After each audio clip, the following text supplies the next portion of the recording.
오늘은 또 눈까지 와가지고 제대로 된 크리스마스를 우리들이 맞게 된 것 같습니다. 주 안에서 즐거운 행복한 그런 성탄절 되시기를 간절히 바라겠습니다. 예수님은 여러분 도덕가나 어떤 철학자, 사상가나 영웅으로 오신 것이 절대로 아닙니다. 많은 사람들이 그런 식으로 예수님을 알고 있고 또 이 성탄절을 보내고 있을지 모르겠지만은 우리 예수님은 그런 분으로 오신 분이 절대로 아닙니다. 우리를 죄 가운데서 구원하시기 위해서 구원자로 이 세상에 오셨습니다. 죄로 말미암아 죽은 우리를 구원하시기 위해서 유대 땅 작은 마을 베들레헴에 태어나신 것이죠. 세상에는 위대한 성인도 많고 또 훌륭한 영웅들도 많지만은 그 어떤 누구도요 예수님처럼 이 태어나신 그 날을 이렇게 기념받는 그런 분은 없습니다.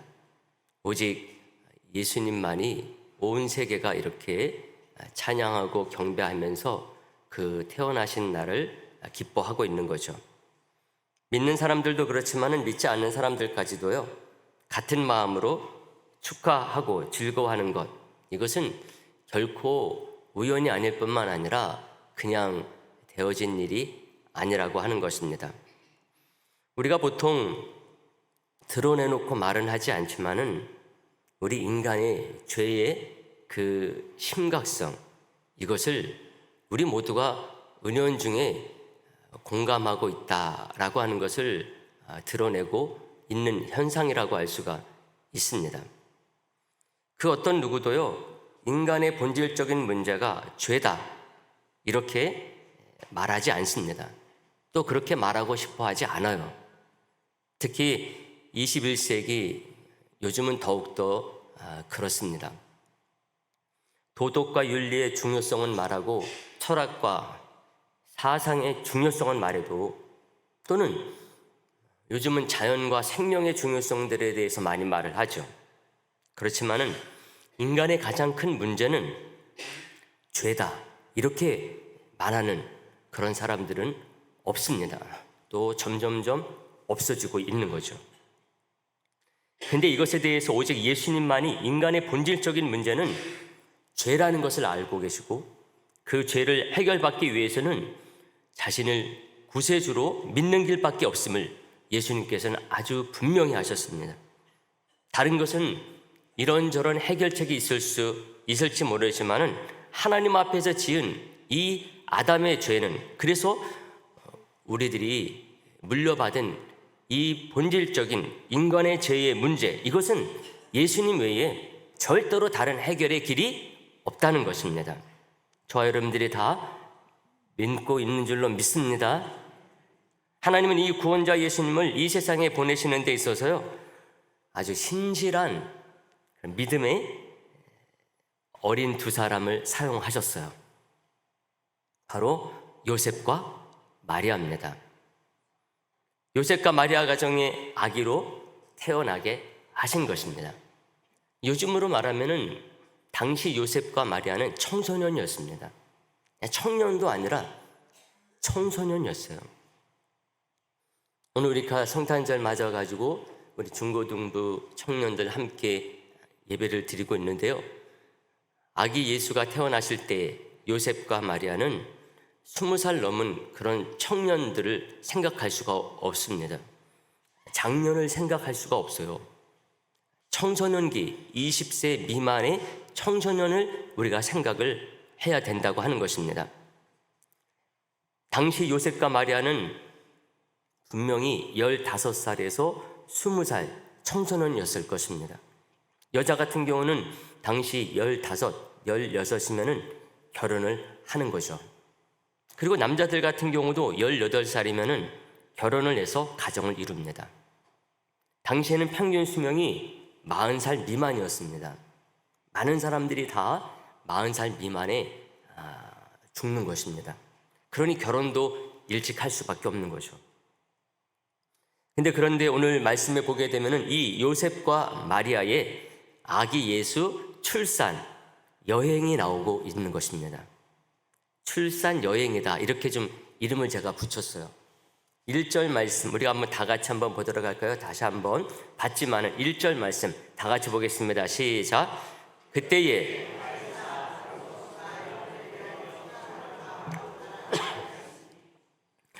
어느 날 요셉과 마리아에게 호적을 하라는 그런 소식이 전해졌습니다. 이것은 당시 로마 황제 가이사 아구스도, 보통은 카이사르 아우구스투스라고 이렇게 알고 있는 그런 사람입니다. 이 사람이 시행한 인구 조사를 말을 해요. 가이사 아구스도는 로마 제국의 번성기를 이끌었었던 그 율리우스 카이사르의 양아들입니다. 옥타비우누스 황제라고 이렇게 알고 있죠. 당시 인구조사는 다른 게 아닙니다. 어느 마을에 몇 명이 살고 있고 어느 가정에 몇 명의 가족이 있다, 이거 조사하는 게 아니에요. 세금 걷기 위해서 조사하는 것입니다. 로마가 정복해서 식민지로 삼은 나라들에 대한 조사를 말하는 것입니다. 이 호적을 하기 위해서는 자기 조상의 땅, 즉 요셉의 원래 고향으로 가야 되는 것입니다. 요셉과 같은 경우는 유다 족속이 있기 때문에 베들레헴이 그 본적지였습니다. 남유다 지역으로 가는데 그 남유다 지역 가운데서도 이 요셉의 조상은 베들레헴이 그 본거지였던 것 같아요. 거기로 가는 것입니다. 마태복음, 누가복음에 보게 되면 예수님의 족보가 나옵니다. 그 족보를 거슬러 올라가게 되면 다윗이 나오는데, 이 다윗이 중요한 이유는 무엇인가 하면 다윗의 고향이 베들레헴이기 때문에 그렇습니다.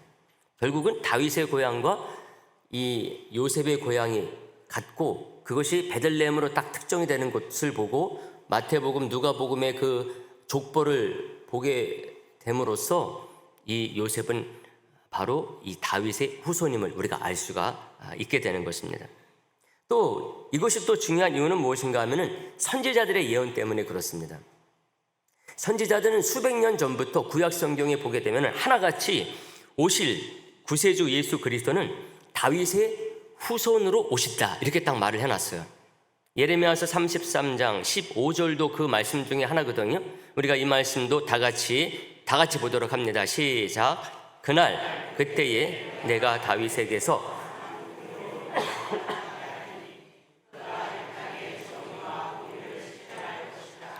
아멘.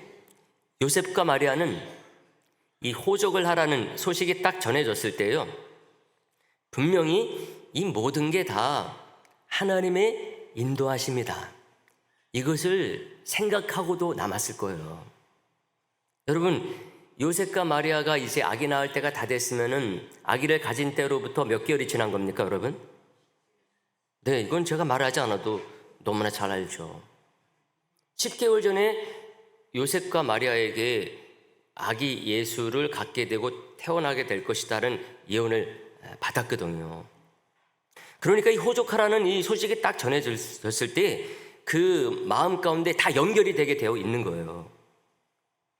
왜? 호적을 하기 위해서는 어디로 가야 된다? 베들레헴으로 가야 된다. 요셉과 마리아는 아기 예수님을 태 속에 가질 때부터 이미 하나님의 사자를 통해서 다 알고 있었거든요. 태 속의 아기가 누구다? 구세주가 될 예수 그리스도시다, 이것을 알고 있었습니다. 그리고 그 아기 예수를 임신하게 된 것이 뭐로 말미암아 임신하게 됐어요? 성령으로 말미암아. 그렇기 때문에 의심의 여지가 없는 거예요. 다른 사람들은 몰라도 누구는 분명히 압니까? 요셉과 마리아는 분명히 알거든요. 예수님의 육신의 엄마 아빠로서 모를 리가 없었어요. 그러니 그 이후부터는 구약 성경에 있는 오실 메시아에 대한 그 성경에 나와 있는 말씀들을 열심히 공부했을 것입니다. 왜 그러느냐? 요셉과 마리아는 신실한 신앙인이었기 때문에 그래요. 그렇지 않아도 두 사람이 자란 이 나사렛에는 회당이 있었어요. 작은 마을이었고 산골 마을이었는데도 불구하고 거기 회당이 있었습니다. 회당에는 뭐가 있느냐? 성경이 있었거든요. 가정마다 성경이 있던 그런 시대가 아니에요. 근데 회당에는 있었어요. 제가 어떻게 그걸 장담할 수가 있느냐? 그 옛날 2000년 전에 요즘처럼 책으로 나오는 성경이 아닌데도 불구하고 두루마리거든요. 그런 성경은 아무데나 있는 게 아니에요. 근데 거기에 있었어요. 제가 어떻게 장담하느냐? 말씀에 딱 나와요. 예수님이 나중에 나사렛에 있는 회당에 딱 들렸었던 일이 있었거든요. 나중에 이제 커가지고 30년 후에 공생애를 감당하시는데 그 가운데 회당에 가셨는데 어디 가셨느냐? 자신이 자란 나사렛의 회당에 들어가신 얘기가 딱 나와요. 누가복음 4장 16절에 딱 말씀이 나옵니다. 예수께서 그 자라나신 곳 나사렛에 이르사 안식일에 늘 하시던 대로 회당에 들어가서 뭐를 읽었다? 성경을 읽었다. 딱 이랬어요. 성경이 있다 없다? 있었어요. 이곳이 바로 예수님이 자란 나사렛 회당이거든요. 그러므로 요셉과 마리아도 어려서부터 이 회당에 다녔을 것입니다. 그 누구보다도 신실한 믿음의 사람이었기 때문에 누구보다 주일학교도 열심히 다녔을 거예요. 그리고 회당에서 가르쳐주는 하나님의 말씀도 잘 듣고 배웠을 것입니다. 게다가 이제 앞으로 10개월 후면은 아기가 태어나실 것인데 그 아기가 바로 세상을 구할 구원자이시기 때문에 이름이 뭐요? 예수라 지어야 되는 것. 하나님의 사자로부터 둘이 똑같이 전해받았거든요. 요셉과 마리아가 똑같이 전해받았어요. 요셉 같은 경우는 마태복음 1장 21절에 그 말씀이 딱 나와요. 요셉이 들은 겁니다. 요셉에게 가르쳐 준 거예요. 아들을 낳으리니 이름을 예수라 하라. 이는 그가 자기 백성을 그들의 죄에서 구원할 자이심이라 하니라 말하고 있어요. 이것은 이제 아기를 낳을 때 그 몇 개월 전입니까? 10개월 전에 있었던 일이에요. 최소한. 마리아도 똑같았어요. 누가복음 1장 31절에 딱 나옵니다. 보라, 내가 잉태하여 아들을 낳으리니 그 이름을 뭐라 하라? 예수라 하라.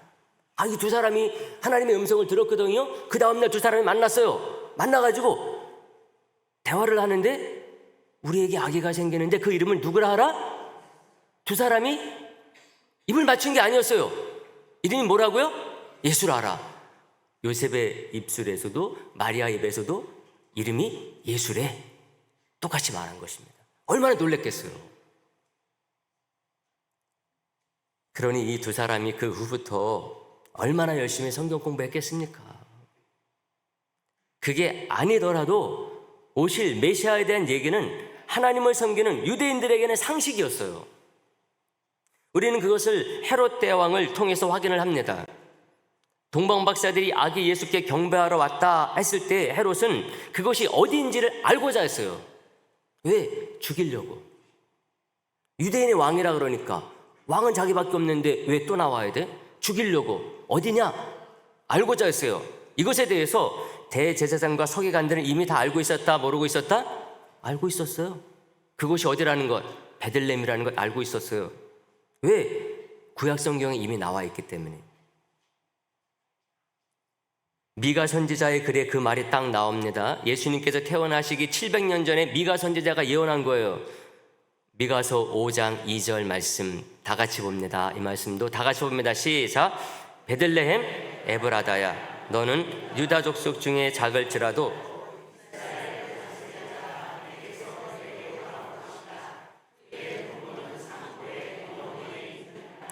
아멘.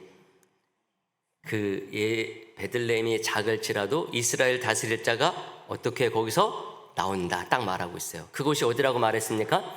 베들레헴. 옛날에는 또 에브라다 이렇게 부르기도 했습니다. 출산일이 다가오는데 베들레헴으로 가지 않으면 안 될 일이 생긴 거예요.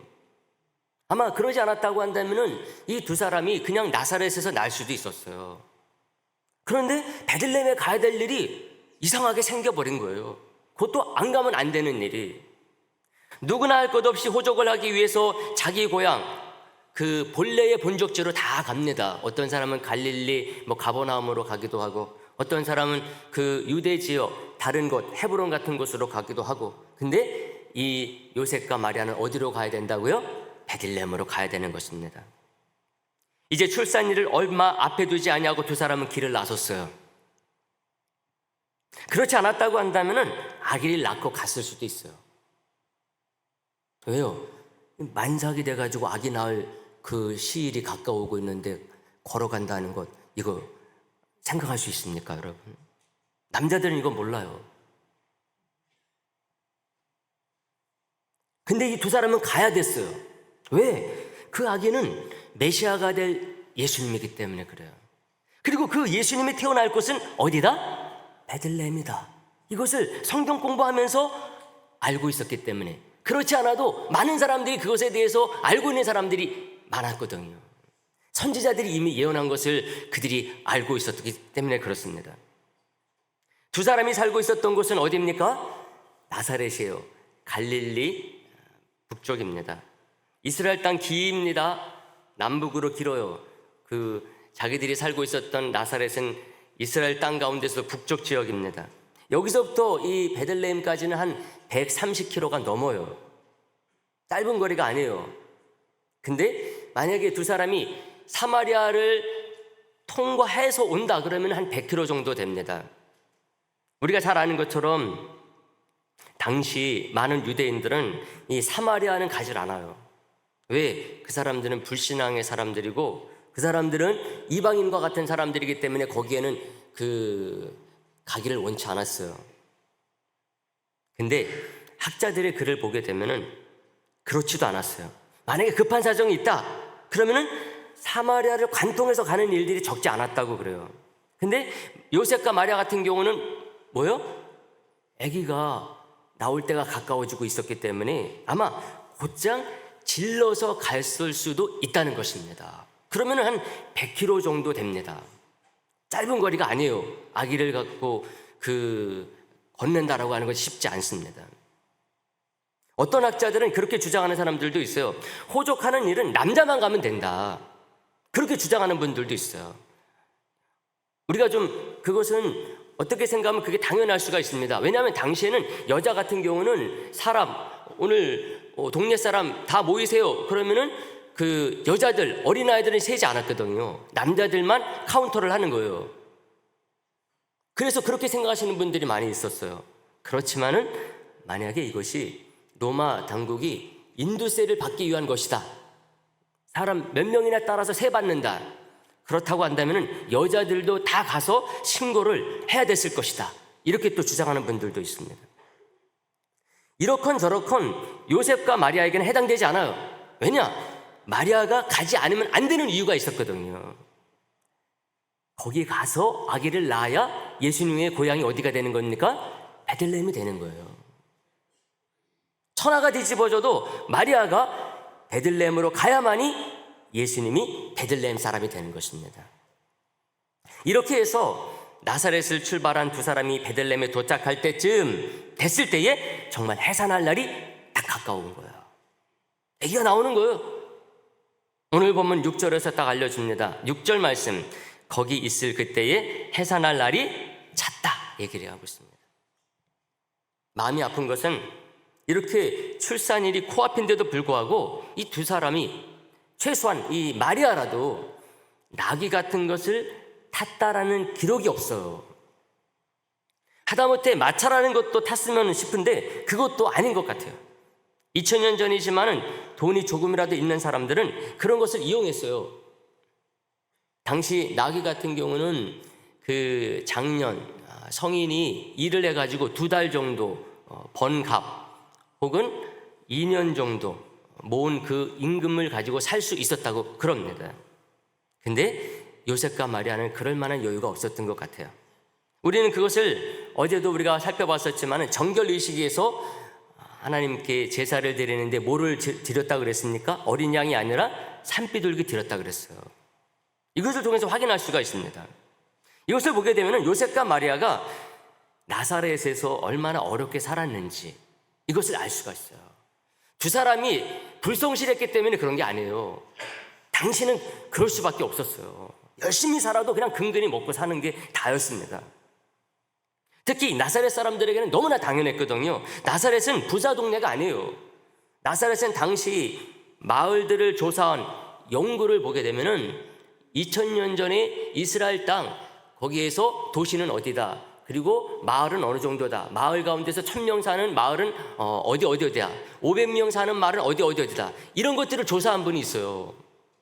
그러니까 예수님께서 그런 그 구원자로 이 땅에 오신 그런 놀라운 역사가 있었기 때문에 많은 학자들이 그런 것까지 연구를 해놨어요. 이스라엘 땅에 당시에 그 어느 도시가 제일 컸고 거기에는 몇만 명 살았다. 이런 것들 다 조사를 해놨어요. 근데 이 나사렛은 그런 연구에 나오지를 않아요. 왜냐? 너무나 작은 마을이었기 때문에. 우리로 얘기하면은 화전민이 사는 그런 곳이었다고 보면 돼요. 그럼에도 불구하고 요셉과 마리아는 극적으로 출산 전에 베들레헴에 도착해서 아기를 낳을 수가 있었습니다. 근데 아기는 안타깝게도 따뜻하고 안락한 장소가 아니었어요. 그 태어난 곳이 오늘 보면 마지막 7절 그것을 알려줍니다. 7절 말씀도 우리가 다 같이 보도록 합니다. 다 같이 보겠습니다. 시작. 첫 아들을 낳아 강보로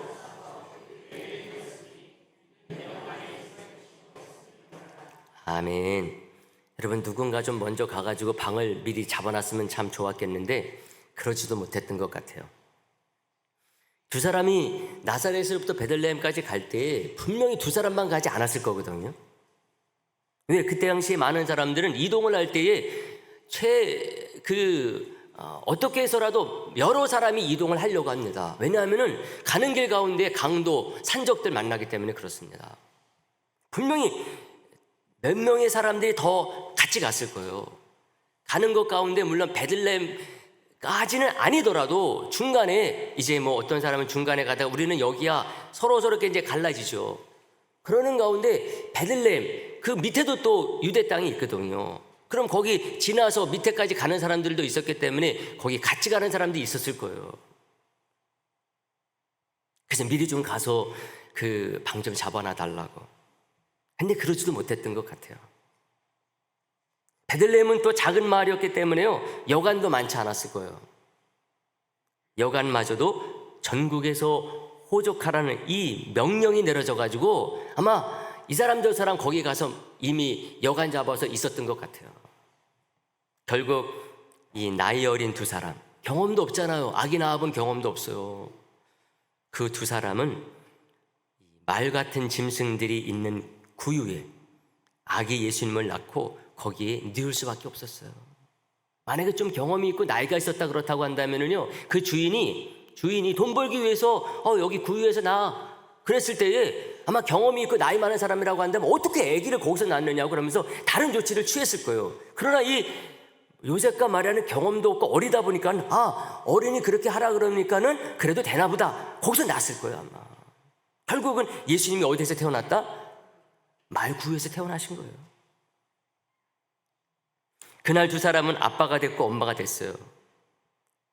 그것도 인류의 구원자이신 예수님의 부모가 된 것입니다.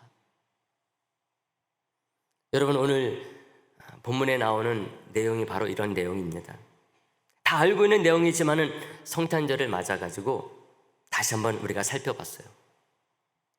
요셉과 마리아가 어떻게 예수님의 아빠와 엄마가 됐는지를 살펴본 것입니다. 사랑하는 성도 여러분, 두 사람이 부부가 된 이후에 어떻게 베들레헴에까지 가서 아기 예수님을 낳았는지 우리가 생각했어요.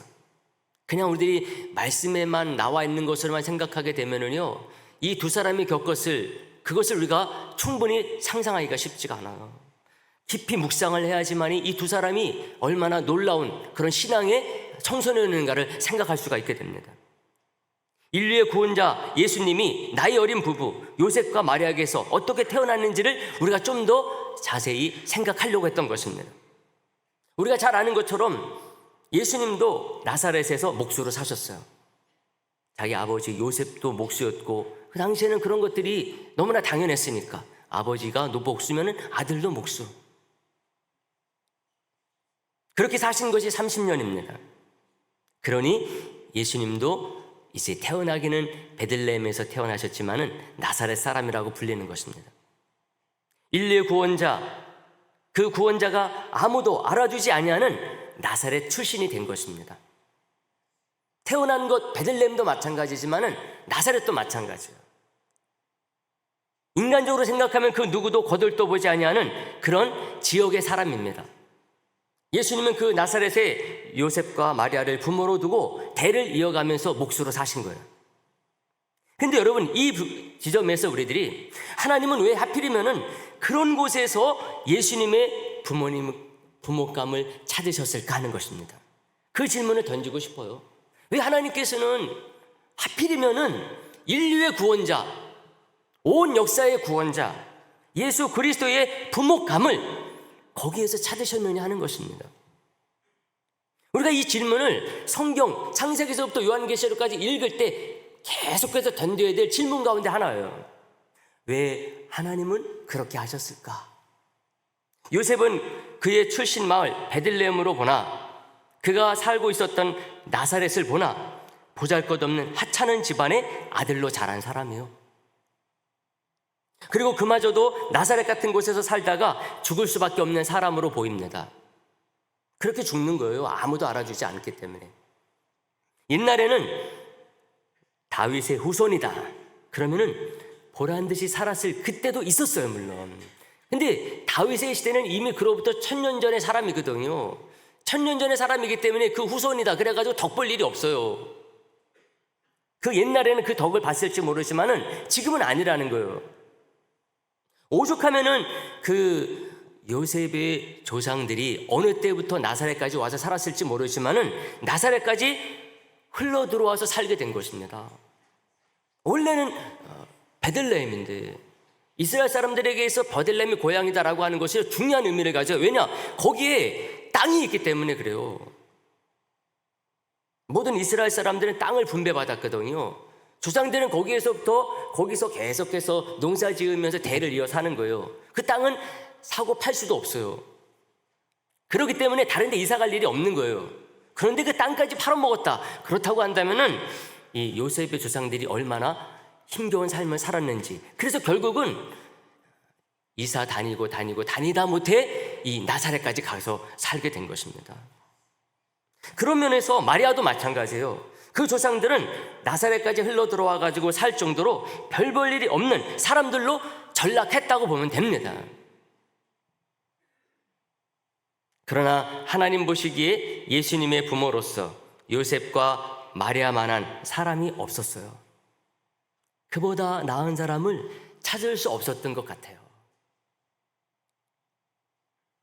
우리는 믿음의 조상이요 이스라엘의 시조라고 할 수 있는 아브라함이 갈대아 우르 사람이라는 것, 이것이 마음에 들지 않을 때가 많이 있어요. 왜? 거기는 이방인 지역이고 우상 숭배 지역이기 때문에 그렇습니다.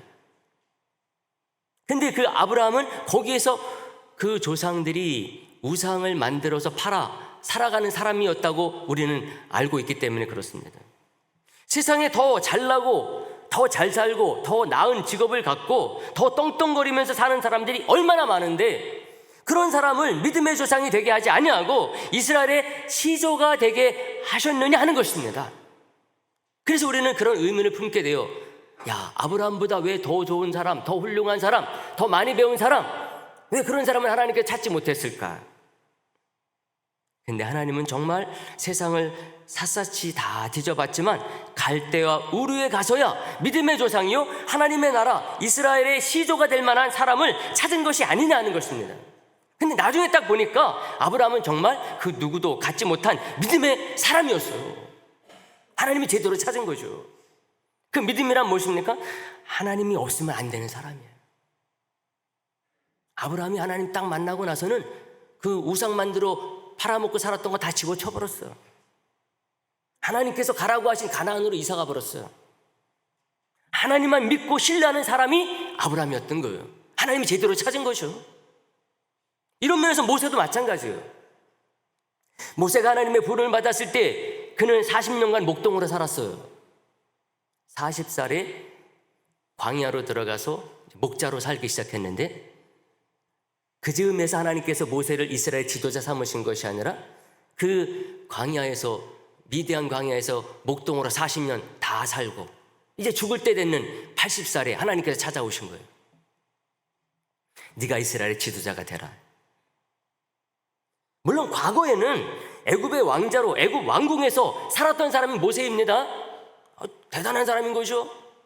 근데 이미 몇십 년이 흘렀다고요? 40년이 흘렀어요. 여러분 40년 그렇게 살면 어떻게 될까요, 여러분? 양치는 할아버지가 된 거예요. 40년 그렇게 살아버리면 사람이 어떻게 되느냐? 옛날에 그런 영화 같은 거 다 잊어버리는 거예요. 왜? 내 신자가 지금 이러니까. 오히려 사람들에게 말하고 싶지도 않아요. 내가 옛날에 애굽에서 왕궁에서 왕자로 살았잖아. 말하고 싶지도 않아요. 웬만해야 말하죠. 웬만해야 자랑하는 거거든요. 나 옛날에 이렇게 그래도 살았어. 말하고 싶지도 않아요. 왜? 너무나 지금 40년간 그렇게 살아버렸기 때문에. 근데 하나님은 그런 모세를 택해서 이스라엘 지도자를 삼으신 거예요. 80살에. 그 이유 나중에 딱 알고 보니까 그만한 모세만한 사람이 없었어요. 그 어떤 시련과 역경과 유혹이 와도 넘어가지 아니하고 오직 하나님만을 바라보고 하나님께서 지시하시는 대로 이스라엘 백성 200만 명이 넘는 사람들을 애굽에서 가나안까지 인도한 것입니다. 하나님이 제대로 찾았어요? 못 찾았어요? 제대로 찾은 거예요. 요셉과 마리아도 마찬가지예요. 세상에 두 사람보다 더 젊고 더 잘 나가는 사람 얼마든지 있었을 것입니다. 예루살렘에도 있었을 것이고 갈릴리에도 있었을 것입니다. 그 외에 이스라엘보다 더 큰 나라가 얼마나 많이 있었습니까, 여러분? 근데 그들 가운데서는 요셉과 마리아만한 사람을 찾을 수가 없었어요. 이게 중요합니다, 여러분. 하나님은 뭐를 보시냐? 중심을 보신다. 여러분, 하나님께서 뭐가 부족한 것이 있습니까, 여러분? 하나님을 섬기는 사람들 이거 잊지 말아야 돼요. 하나님은 창조주 하나님이시기에 전지전능하신 분이시기 때문에 부족한 게 없는 분이에요. 그래서 여러분들이 어떤 물질 가지고 하나님께 여러분들이 그 비유를 맞추려고 그런다. 잘못 생각하는 거예요. 자기가 가진 어떤 권력이나 지위나 능력 가지고 하나님께 나아가려고 한다. 잘못 생각하는 거예요. 왜? 하나님은 이미 그런 것들이 너무나 많으신 분이시기 때문에. 그러므로 하나님 마음에 들려고 한다면은 그 중심을 중시해야 돼요. 하나님 앞에서 내가 어떤 사람인가? 그 하나님께 나는 어떤 사람인가? 아우구스티누스가 주님을 만나고 나서 그것을 분명히 했어요. 하나님은 내게 있어서 어떤 하나님이고 하나님에게 있어 나는 어떤 사람인가? 그게 인생을 사는 데에서 가장 중요한 것, 그게 다일 수가 있어요. 그럼 그 외의 문제들은 하나님께서 자연적으로 해결하게 만들어 주시는 그런 하나님이신 줄 저와 여러분들이 꼭 믿을 수 있게 되기를 간절히 소망합니다. 요셉과 마리아가 다른 거 오지 않았어요. 나같이 우리같이 나사렛 사는 사람, 아무것도 가진 것도 없는데 이 두 사람에게 다른 것 가진 것은 없었어도 뭐는 있다? 그 중심, 하나님을 향한 그 마음. 이 시대에 우리들에게 꼭 필요한 것인 줄로 믿습니다. 두 사람을 통해서 아기 예수님이 이 세상에 오시고 우리의 구원을 완성하신 것입니다. 그러므로 저와 여러분들이 2023년 성탄절을 맞아서 이 말씀 꼭 기억을 해서 요셉과 마리아와 같은 그런 성도와 교회가 될 수 있게 되기를 간절히 소망을 합니다. 중심을 보신 하나님의 마음에 흡족해서 이 시대에 죽어가는 영혼들 많이 구원하는 분들이 되기를 간절히 소망합니다. 이 땅에 오셔서 구원을 완성하시고 하나님의 나라를 이루시길 원하셨던 우리 아기 예수, 그 구세주 되신 예수님의 그 소망과 열망을 이루어 나가는 그런 성도와 교회로 살 수 있게 되기를 간절히 소망을 하겠습니다. 기도하겠습니다.